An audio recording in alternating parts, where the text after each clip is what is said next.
The month of May is here, and what an update Amazon Games has in store for us. Destined for destruction. Heroes of Arcasia. In last month's April and May roadmap, we gave a first look at what you could expect in May's major update. In that article, we discussed our approach of monitoring player progression and feedback to find the correct release timing for more endgame content, such as the Valtan Legion Raid and Deskaluda Guardian Raid. After closely monitoring alongside Smilegate RPG, we feel that enough of our player base has reached the item level needed to participate, or is within easy striking distance to get there over the next few weeks, and have decided this is the right time for these activities to enter the western shores of Arcasia. It is never our goal for players to feel they need to pay to progress, and players who haven't reached the item levels required to participate shouldn't feel pressured. Continue to enjoy the journey of exploration and challenging yourself at your own pace. For newer players eager to hit the high levels required to participate in endgame activities, we hope that the Express event missions and extension of Guardian Raid event to May 19th will help you progress while still teaching you the vast variety of mechanics and game modes in Lost Ark. As existing fans of Lost Ark know, there are still many new activities, challenges, enemies, and more that have yet to be released, and we can't wait to bring more experiences to Arcasia. We're excited to introduce the first Legion Raid this month and can't wait to witness your battles against this legendary foe. With that, let's dive into the content arriving in May. Legion Raid Valtan, Normal and Hard modes. Valtan will introduce the first Legion Raid into the western version of Lost Ark.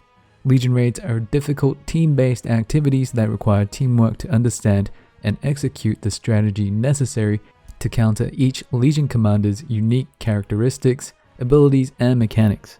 As Legion Raids are challenging and take time, there are gates or checkpoints that save players progress as they advance through the raid. Valtan is an 8-player Legion Raid, has 2 gates, and introduces a swath of new mechanics. Players will need to be item level 14-15 to attempt normal difficulty and 14-45 for hard. The Valtan Legion Raid will also introduce a new rarity of gear, Relic. Relic gear can be crafted from materials earned in the raid. It provides more impactful armor and weapon bonuses, alongside bigger stat bonuses and more engraving nodes on accessories. What's interesting here is that they make no mention of the legendary set that can be crafted through Valtan and Byaku's normal materials. It's got like a stackable grudge like set bonus. You're able to wear relic armor sets from 1445 onwards in other regions, so it'll be interesting to see if they make any changes regarding this in terms of what item level you can start wearing the relic armor, as well as like if they implement like a lowering, they might change the number of materials you start getting for your relic set, because in the past you get like a fifth of what somebody that was clearing Valtan hard would get. Deskaluda Guardian Raid. Guardians are powerful entities that can tip the scales towards good and evil. A new Guardian will arise and must be vanquished before they usher in an age of darkness. Deskaluda will require an item level of 14-15 to attempt. As with other Guardian Raids, you can attempt to vanquish Deskaluda alone, with a party, or matchmake with up to 3 other heroes. Similar to the rewards in Valtan Legion Raid, players will also have a chance to earn relic quality accessories from defeating Deskaluda. So Deskaluda is basically the new Yoho for mains. In terms of its difficulty, it's probably easier than Yoho, with Valga having the highest difficulty. I'll be putting up a guide on this once the patch hits. You get 5 leap stones minimum per clear with a chance of getting 6, and legendary accessories with a 40%-ish chance to get relic accessories. As a side note, a week before the patch, if you've hit 14-15 or are almost at 14-15, I highly recommend you build rested bonus to take advantage of the first week gold rush.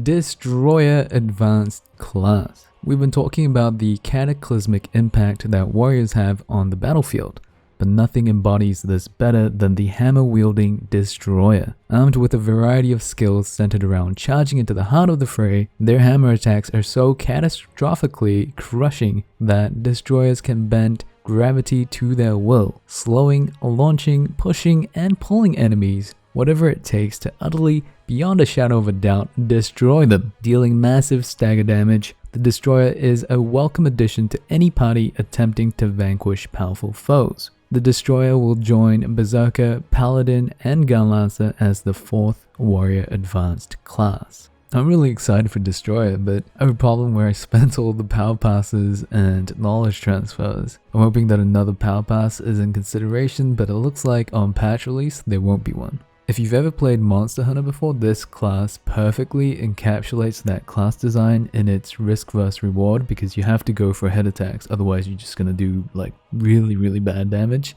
as well as the class having insane stagger damage. I believe the recent overhaul has made Destroyers much less stressful to play, less RNG, and more of a core rotation. If you've not found the right class or a fun class for you, I really recommend picking up Destroyer. This was one of the 2 classes I never got to play because all the bots, they used to be Destroyers, not Berserkers. So I'm excited to pick it up as an ult this time round. Also, PvP wise, Destroyers are absolutely oppressive. Additional May content. Challenge Guardian Raids. Challenge Guardian Raids will add a new weekly activity for players looking for a challenge. Each week, players can attempt to defeat 3 challenge guardians. Every guardian has their own required item level to enter, and each week one guardian will rotate out, replaced by a different foe. Differing from a normal guardian raid, challenge guardian raids will apply a scale of balance so that your character's item level will be adjusted appropriately to that of their enemy. Additionally, players cannot use the battle workshop in the raid region. However, with increased challenge comes increased rewards. Rewards for each challenge guardian can be obtained once per roster per week and offer more diverse rewards than normal guardian raids. In the past, you used to do challenge guardians on your main and literally all your ults because it gave such a big chunk of guardian and destruction stones, as well as leap stones and a good chance at legendary engravings. But they recently changed it to be a one-time thing, which thank God for that. As someone who played 21 characters, this was such a huge time sink. The challenge guardians themselves aren't that difficult. You're basically retaining the engravings you have on your character, and your stats are scaled down to meet the challenges. In some cases, like Valganus, the damage of Valganus' abilities are greatly lowered. Honestly, I'm just glad an additional source of materials is here. New quests and open world activities. South Vern activities, Chaos Line Hard Mode, Thunderwings Field Boss, the South Vern Chaos Gate, South Vern Ghost Ship, and South Vern Chaos Dungeons will all be arriving in Arcasia. Wild Wings Island. Arcasia is a vast land filled with a myriad of menacing and sometimes, well, less menacing threats. Seeking revenge for eating their friends and family, crispy golden chickens are planning to raid the island. Players turn into a chicken or beer to battle the chicken boss to earn event coins. The quicker you defeat waves of enemies, the more chickens appear and more coins you can earn. Wild Wings Island is a new event island where players can participate in co-op quests or join solo to help suppress this unique uprising. So the majority of content that comes out with South Vern is finally here. The Chaos Line Hard uses the same keys, so save them up to do this, as there's another tab at the vendor that sells better materials. Thunderwings is basically the new Maoke. It's a 1460 minimum eye level field boss that rewards legendary and relic gear, and more importantly, a bit of the materials used to reroll quality. And South Vern Ghost Ship is the new ghost ship with a 1415 minimum eye level. Dude, Wild Wings Island sounds like a ton of fun. It plays on that obsession Koreans have with chicken and beer, or chimek. I'm guessing the rewards for this island will be in line with the Arcasia Grand Prix, so look forward to a whole bunch of free goodies. New guild activities. While being in the guild has been a helpful source of finding raid groups and providing benefits like the guild shop, new PvE and PvP guild activities will be arriving in May. Issue challenges across Arcasia to control guild bases to prove your guild is the best around. Island Siege, a PvP guild activity that allows you to battle other guilds in PvP combat. Your ranking is determined by how many points you earn from capturing objectives and defeating enemy players.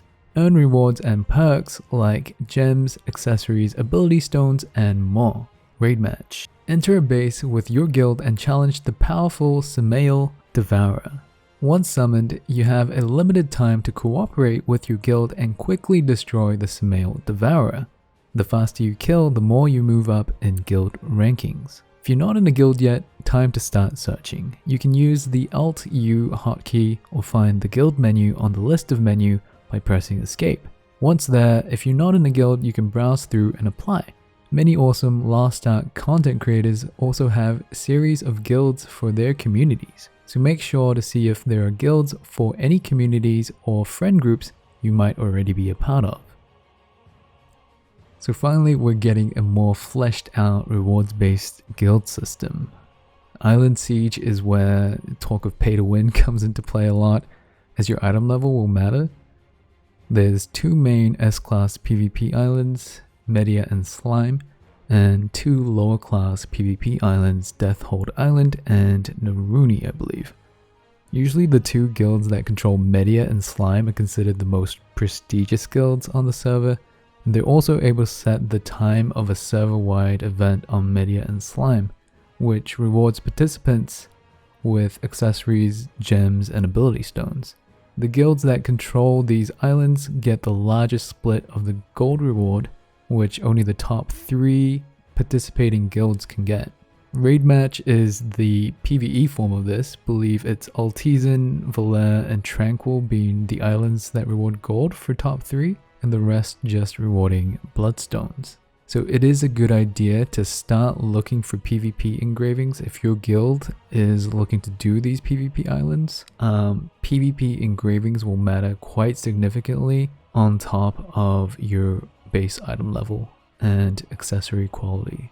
Neria's wardrobe. We heard players wanted more skins, so we're adding a month of Neria's wardrobe alongside normal store updates that will happen in May. Neria's wardrobe is a limited time skin shop that sells individual skins, head, chest, pants, etc. and will be around for roughly a month. Players can buy individual items for their character such as snapback hats, t-shirts, jeans, fit and flare dresses, and more. Your character will be modeling modern fashion while fighting epic bosses. Finally, Amazon is giving us the option to look good in Lost Ark. All these pieces are going to be dyeable. I'm curious to know exactly how much of the Neria's wardrobe catalog they're going to release off the bat. I know this is going to be super exciting for a lot of people that have been waiting a long time since the release for a decent set of skins to put on their characters.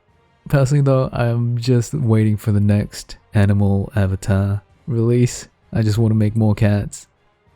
Quality of life updates.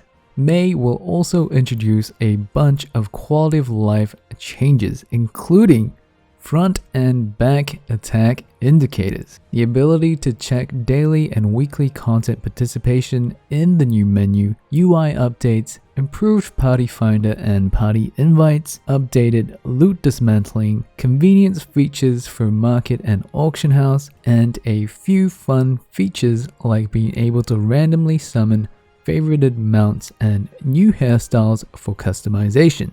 Back and head indicators is a huge quality of life. It's going to help with DPS, it's going to help with countering. There's not going to be that like moment's hesitation with whether or not the boss is like front facing or back facing while they're in some kind of animation. The integration of a daily and weekly content checklist is also pretty big. You don't have to use external websites or like a spreadsheet. I used to have a 21 character spreadsheet. Balance tuning and updates. Including a recent rework of the Destroyer Advanced class to increase his impact on the battlefield, Smilegate RPG recently released a balance patch on many of the advanced classes to tune, update, and further define these classes' roles on the battlefield. We'll provide more specifics for players unfamiliar with these changes in the release notes, but you can look forward to these changes coming to Arcasia alongside the Destroyer. This is probably one of the biggest changes we're going to get from this patch. I'll have a link to these changes in the description below, It's not going to completely shake up the meta of the top 3. Sorceress, Zerka, and Blade are still very strong, but there are a host of meaningful changes that most likely opens up new engraving and playstyle options for your class. Looking ahead, we're excited for new activities coming to Arcasia later in May, seeing players attempt the first Legion raid, participate in more endgame content, and watching Guild vs Guild action ramp up. We know that players are always curious what's on the horizon. Now that we've locked in Valtan, Deskaluda, and more endgame content for May, we'll be taking a look at the roadmap for summer and share a glance later this month at our plans. As always, we'll continue monitoring player data and feedback into our decision making and look forward to hearing your thoughts. We appreciate and thank you for your continued support as we progress on this adventure together. Guys, I'm really happy about their decision to release everything this month. It's going to be absolutely packed. Valtan, Deskaluda, GVG, Destroyer, and class changes. Tell me in the comments what you think of this patch, what you'd like for the upcoming roadmap. Take care, and I'll see you shortly in my Deskaluda and Valtan video guide.